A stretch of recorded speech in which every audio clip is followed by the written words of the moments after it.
Salam jumpa lagi.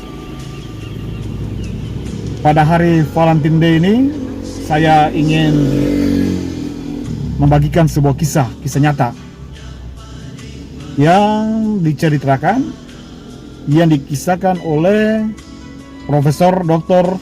Jan van Passen. Profesor Dr. Jan van Passen adalah pengajar di Universitas Samratulangi, kemudian pengajar di Seminari Tinggi Filsafat Senari Pineleng. Beliau adalah seorang pastor berkebangsaan Belanda, dan dalam tulisannya, dalam bukunya Membangun Budaya Cinta, kisah ini dikisahkan.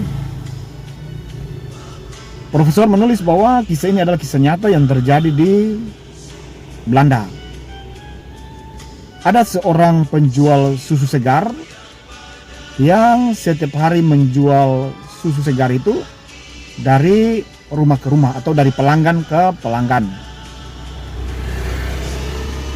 Dan sudah menjadi kebiasaan ketika ia melewati satu areal tertentu, ada seorang ibu yang selalu dan senantiasa membeli susu tersebut. Kebiasaan ini sudah terjadi kurang lebih belasan tahun. Bahkan tadinya ibu yang masih berusia muda itu sudah menjadi oma.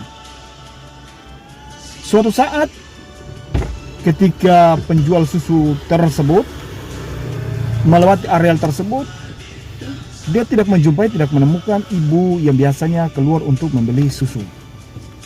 Hari pertama, penjual susu itu merasa mungkin ibu itu lagi berhalangan atau lagi keluar. Begitu juga dengan hari kedua, hari ketiga. Tapi selebihnya daripada itu, ibu itu agak sedikit, penjual susu itu agak sedikit bingung, cemas, khawatir. Mengapa ibu ini tidak tampak? Oma ini tidak kelihatan, ibu yang sudah jadi oma tidak kelihatan. Lalu penjual susu ini sempat bertanya-tanya kepada para tetangga, apakah mereka sempat melihat ibu bersangkutan, oma bersangkutan. Tapi tetangga semua tidak melihatnya. Maka penjual susu ini mencoba untuk melihat ke dalam rumah lewat celah-celah pintu, celah jendela. Dan ia melihat bahwa ada sesuatu yang bergerak di dalam. Tapi tampaknya seperti seekor anjing yang merayap ke sana kemari. Hanya sedikit membingungkan karena apa yang tampak ini sedikit besar. Tubuhnya lebih besar daripada anjing. Lalu penjual susu ini berpikir, tidak mungkin orang memelihara misalnya kambing apalagi sapi dalam rumah. Karena penasaran, maka ia meminta kepada para tetangga supaya coba melihat juga apa yang ia lihat. Dan mereka membenarkan bahwa memang yang terjadi dalam ini seperti ada sesuatu yang merayap di dalam. Karena mereka khawatir, mereka cemas, mereka mencoba untuk mendobrak pintu. Dan ketika mereka masuk, mereka terkejut. Ternyata yang sementara berjalan merayap ke sana kemari adalah seorang sosok manusia bertubuh besar, berkumis, berjenggot, tetapi cara berpikir, perilaku, suaranya seperti anak-anak.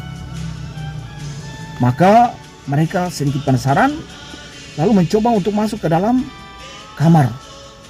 Ternyata di dalam kamar, ibu oma yang punya kebiasaan membeli susu itu sementara terbaring di tempat tidur dalam keadaan sakit berat. Dan ketika mereka mulai bertanya-tanya tentang anak itu, lalu ibu itu mulai menjelaskan bahwa itu adalah anaknya.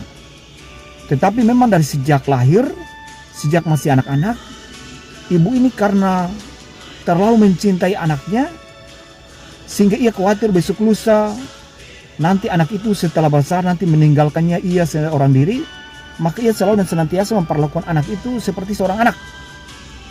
Jadi tidak belajar untuk berjalan, tidak belajar untuk berbicara, apalagi mau belajar di sekolah, belajar bergaul dengan lingkungan sekitar, apalagi lagi untuk misalnya bertumbuh besar dan mencari pasangan hidup. Ini tentunya tidak pernah diajarkan, tidak pernah dibentuk untuk hal itu.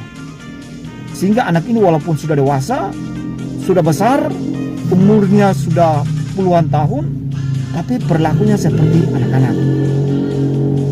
Ibu ini melakukan karena atas dasar cinta.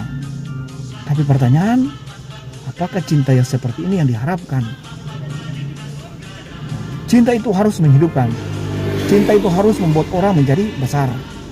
Maka tentunya cinta yang tadi yang dilakukan oleh ibu ini atas dasar cinta tadi sebenarnya cinta yang sifatnya cinta egoisme. Sebenarnya ibu tidak mencintai anaknya, tapi lebih daripada itu, ibu itu mencintai dirinya sendiri. Karena kalau dia mencintai anaknya, maka seharusnya cinta itu menghidupkan anaknya. Artinya anak itu dibentuk supaya anak itu boleh dewasa, boleh mandiri, dan boleh bertumbuh berkembang layaknya seorang manusia. Ya mungkin di hari Valentine Day ini kita sekalian boleh bermenung, berefleksi tentang cinta yang kita sudah lakukan. Semoga cinta kita cinta yang menghidupkan. Cinta yang membuat orang lain menjadi hidup, menjadi dewasa, menjadi matang.